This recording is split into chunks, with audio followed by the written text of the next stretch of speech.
how to troubleshoot blue screen errors on the LG 27V All-in-One with easy to follow Windows repair techniques. This tutorial helps resolve common crash issues and restore stable performance. So while you're performing updates, you're getting an IRQR not less or equal message, K-mode exception not handled, kernel data in page error. A lot of errors pertain to this problem, and we're going to go ahead and jump into what should hopefully be a pretty straightforward process, guys. And we're going to go ahead and jump right into it. So first thing I'd recommend doing would be to actually go ahead and boot to the troubleshooting utility on Windows 11. So if you do a hard power off 3 times in a row, Windows should automatically attempt to launch the startup prepare utility. And if it doesn't find anything, it will give you the option to select advanced settings, in which case it will take you to a screen that looks like this. Now, if it does not take you to a screen that looks like this, or you're unable to get to that, you can also download the Windows 10 Media Creation Utility, or Windows 11. They probably will make a creation utility for Windows 11 at some point. And it doesn't really matter. You can actually run the Windows 10 utility on Windows 11 as far as I'm aware. And you should be able to run the troubleshooting utilities built in within it. So you just would go ahead and download it to an ISO file and then burn it to a DVD or USB. It'd have to be about 4 gigabytes or more. It couldn't be a small USB flash drive, and it couldn't be a CD. It'd have to be a DVD. And then you'd boot your computer from it. So depending on the computer manufacturer, you'd have to tap a different key on your keyboard in order to launch that menu, in order to select what boot drive you want to go off of. So it could be anything between the escape key, F2, F8, F12, for example. And those are the function keys on the top of your keyboard. So you may have to just do a little bit of trial and error. Shouldn't take you more than a couple minutes. Googling it would probably be best before you even begin. But anyway, we're ready to go ahead and jump right into it. So we're on the choose an option page. So these will look very similar whether you're booting from it directly within Windows itself, or if you're plugged in a USB flash drive with the media creation utility installed and you selected the recovery option. So when you are setting up your Windows 11 installation or Windows 10, depending on the drive you're using, there should be an option to repair your computer in the bottom left corner of the dialog window, one of the first screens that comes up. You go ahead and select that, and then it would take you to a troubleshooting screen like you see here. And you want to go ahead and select troubleshoot, reset your PC, or see advanced options. And then there are going to be a whole bunch of options in here that we're going to explore in today's video. The first one, we're going to actually go underneath advanced options and then select startup prepare, fix problems that keep Windows from loading. So go ahead and select that first.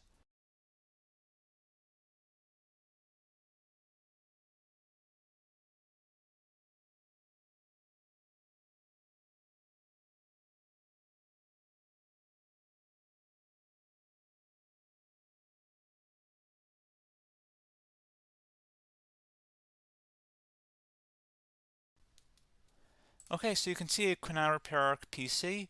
That was our first option we could try. Something else, if we go back into advanced options here and then select troubleshoot, we're going to go underneath advanced options again. You can go ahead and actually access safe mode by selecting startup settings. And then if you select the restart button, you have the option on the screen select safe mode with networking, which will give you a key on the screen. It'll tell you which key to press to enter that. I believe it's the F7 key. It'll do that for you.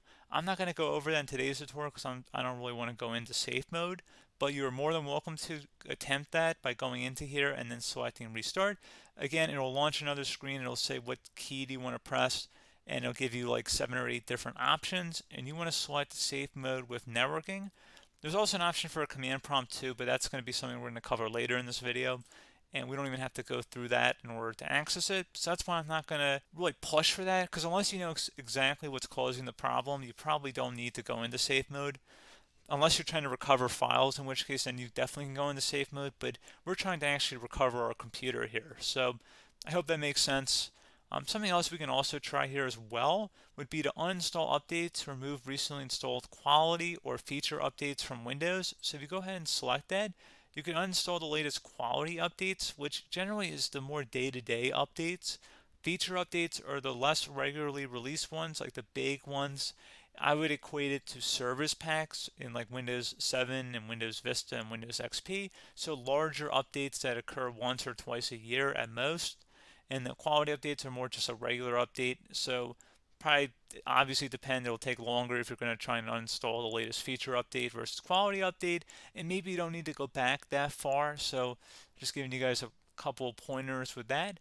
Something else you can also look at here, and we're going to jump into the command prompt in a little bit, but you can select System Restore, which will use a restore point recorded on your PC to restore Windows. And this is something I would highly recommend here, guys. So select Next.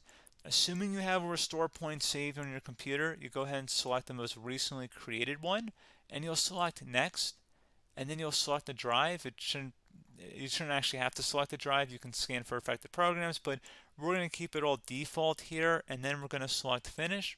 So once started, System Restore cannot be interrupted. Do you want to continue? I think we're going to select yes. I don't think we have anything better to do on our computer right now, so just give it a moment here to initialize. It will take a couple minutes to run, obviously depending on how large your hard drive is and how much is saved on the System Restore point. So just give it a couple minutes here.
Okay, so you can see system restore completed successfully. The system has been restored. Your documents have not been affected. Click the restart button to restart your computer. Go ahead and select restart.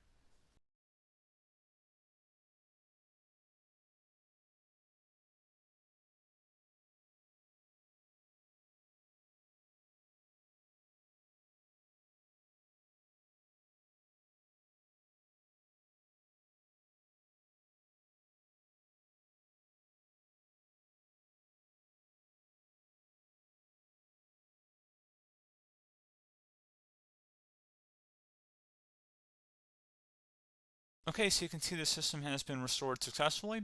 We're going to go over a couple different methods in addition to that if that did not work. So I'm just going to pause the video and we're going to start back up back on the recovery screen that we started with. Okay, so a couple other things we can try here too. If you go back into troubleshoot, you can select reset your PC, while you choose to keep or remove your personal files and then reinstalls Windows. You can select to keep my files, which will remove apps and settings but keeps your personal files. You can also select remove everything, which will remove all of your personal files, apps, and settings. So this is more of a factory reset, the second option here. First option, it should not delete all of your personal files. However, it will pretty much clear most of your programs. And keep in mind, there's no guarantee that your information, number one, is even still available and easily recoverable on your computer to the point that you actually would be able to recover anything. And the second point is that there's always a chance that it won't actually recover and it will just do a factory reset anyway. So there's no guarantee that actually would keep your files anyway. So I would recommend trying to get a recovery tool and backing that up first before selecting it anyway.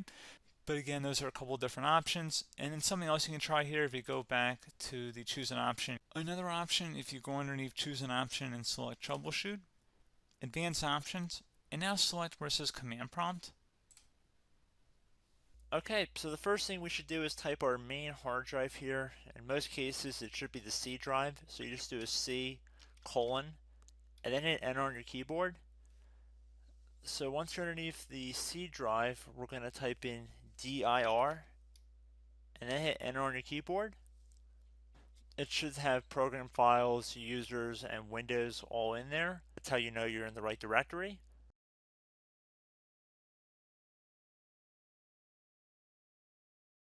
In some cases, it might be the D drive as well, so just keep that in mind.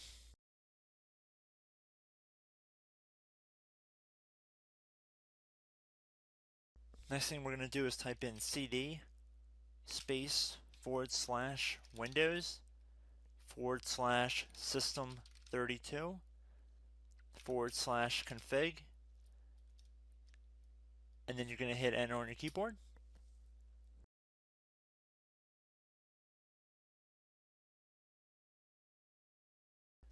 So now you're going to type md space backup. If you've seen other tutorials, it might also say to put down md backup. That's because the backup name is pretty common when you want to back something up. So you can name this whatever you want, doesn't have to be backup.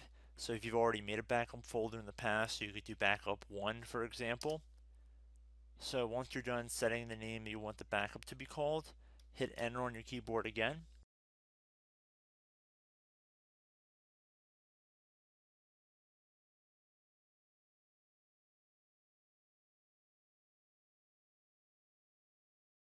At this point you want to type copy, C-O-P-Y, space, then you want to do the star symbol above the 8 key, then do a period or a dot, whatever you want to call it, then another star sign, and then another space, and then type backup, and then hit enter on your keyboard.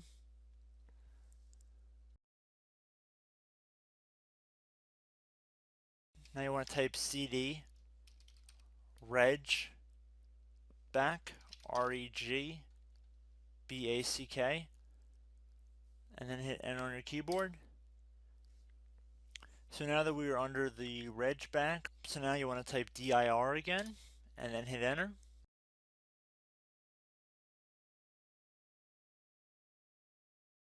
So now at this point we're going to type copy again. So copy, space, star sign, dot, another star sign, space, and then 2 dots. So we're going to type copy, space, star sign, dot, sign, star sign, dot, dot, and then hit enter on your keyboard again. So for overwrite, you want to overwrite all. So type A on your keyboard, so capital A, and then hit enter on your keyboard.